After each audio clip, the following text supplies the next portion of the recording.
जी अस्सलाम वालेकुम dear students, क्या हाल चाल है। उम्मीद करता हूँ आप सब खैरियत से होंगे, लेकिन नहीं भी हैं क्योंकि एग्ज़ाम भी सर पे आ गए हैं और असाइनमेंट जीडी भी, ये सारा कुछ अभी तक आ रहा है। तो कोई नहीं, अल्लाह खैर करे जी, अल्लाह पाक आप लोगों को कामयाब करे, बेस्ट ऑफ लक। तो आज जो मैं आप लोगों के लिए जीडीपी लेके आया हूँ वो है CS 204 cyber law. Cyber law के बारे में मे भी कुछ लोगों को इल्म हो और कुछ लोगों को ना हो। साइबर लॉ बेसिकली क्या चीज़ है कि साइबर सिक्योरिटी, जैसे कि हम लोग जानते हैं कि अगर साइबर लॉ ना हो तो लोगों के जितने भी बैंकों में पैसे पड़े हुए हैं, लोगों की जो सेफ्टी है वो सारी की सारी क्या हो जाए, शो हो जाए। ठीक है, साइबर लॉ का अगर कुछ लोग कोर्स करना चाहते हैं, ये फ्री ऑफ कोर्स भी होता है। अगर हम लोग एक्चुअल इसकी प्राइस देखें, इसकी फ़ी देखें, तो जो कोर्स की फ़ी है वो कम से कम 1.5 से 2 लाख रुपए होती है साइबर सिक्योरिटी की कोर्स की। अगर कोई लोग फ्री करना चाहते हैं, एडमिशन में लेना चाहते हैं, तो मुझे बताइएगा। एक साइट है, उसके थ्रू आप लोग साइबर सिक्योरिटी का कोर्स फ्री ऑफ कॉस्ट कर सकते हैं। 2 माह का कोर्स होगा और उसमें अच्छी डिटेल देते हैं। मैंने भी एडमिशन लिया था, लेकिन किसी मसरूफियात की वजह से मैं उसको अच्छे से प्रॉपर से उसकी क्लासेस जो थी अटेंड नहीं कर सका। तो चलें चलते हैं अपने क्वेश्चन की तरफ। तो क्वेश्चन उन्होंने ये बताया है कि देखें, सबसे पहले वो क्या कहता है जी कि अकरम नामी जो एक है वो एक साइंस इंजीनियर है, वो अपनी गवर्नमेंट के लिए ये खुफिया प्रोजेक्ट का काम कर रहा है। ठीक है, तो जो मतलब वो है वो क्या कहता है कि वो कहता है जो डाटा है हमारा, वो उसको मैं ना अच्छे से एक लार्ज डाटा सेट में वो तब्दील करना चाहता है। ठीक है जी, तो वो डाटा जो है एहसास और मतलब तहकीकी नताइज के थ्रू वो करना चाहिए। ठीक है, और ये लिमिट में और कॉन्फिडेंशियल होना चाहिए। ठीक है, मतलब कि लोगों को ये शो ना हो, खुफिया तौर पर ही ये बने। तो ये सब था हमारा क्वेश्चन, और नीचे उन्होंने फॉर्मेट आंसर में हमें बताया हुआ है कि हमने मतलब जो है इसके 4 से 5 लाइनें लिखनी, इससे ज़्यादा नहीं लिखना।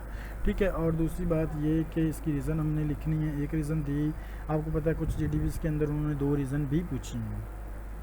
तो ये अब हम लोग लिखेंगे, और याद रखें ये ईमेल के थ्रू नहीं होगा। और ख़ास एक बात, जो जीडीपी होता है सिर्फ एक बार ही पेस्ट किया जाता है, तो अगर हम लोग इसको दोबारा करने की कोशिश करें ये नहीं होता। असाइनमेंट तो आपको पता है कि एंड डेट तक हम लोग बार बार अपलोड कर सकते हैं, सबमिट करवा सकते हैं, लेकिन जो जीडीपी होता है ये हम लोग दोबारा से चेंज करके इसको पोस्ट नहीं कर सकते। तो अगर आप में से कौन लोगों के पास है, किन लोगों के साथ ऐसा हुआ है कि उन्होंने खाली जीडीपी भेज दिया हो, या फिर एक दफ़ा गलत पेस्ट कर दिया और दोबारा पेस्ट करने की कोशिश की हो, तो वो मुझे लाजमी बताएं, कमेंट्स करें। और चलते हैं अब अपने आंसर की तरफ। जी, तो ये है हमारा सोल्यूशन। ठीक है जी, तो यहाँ से शुरू होता है। इसके 4 से 5 पॉइंट कहे थे उन्होंने, मैंने 5 लिखे हैं। आप एक आधा डिलीट भी कर सकते हैं। ठीक है, मतलब सेकेंडरी डिलीट कर दें, फर्स्ट लेट डिलीट कर दें, लास्ट लेट डिलीट कर दें, जो आपको अच्छा लगे वो आप डिलीट कर दें।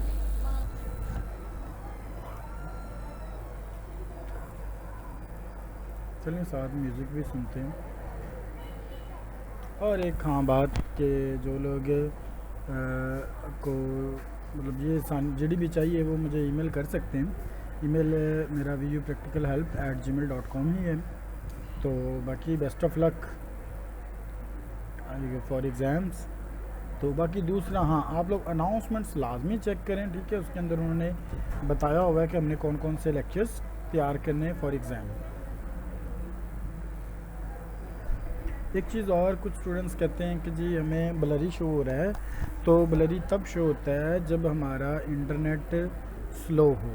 ठीक है, तो उसको थोड़ी देर आप स्टॉप करके, पॉज करके, वहाँ पे सेटिंग में जाने के बाद आप जो रेजोल्यूशन है 720 की कर लिया करें। ठीक है, 720 की रेजोल्यूशन करेंगे तो फिर क्या हो जाएगा, शो हो जाएगा, HD शो होगा। फिर आप टेक्स्ट को ईज़िली लिख भी सकते हैं। अगर आप यूट्यूब से टेक्स्ट को इमेज को टेक्स्ट में चेंज करना चाहते हैं, तो वो भी मैं डिस्क्रिप्शन में लिंक दे देता हूँ वीडियो का।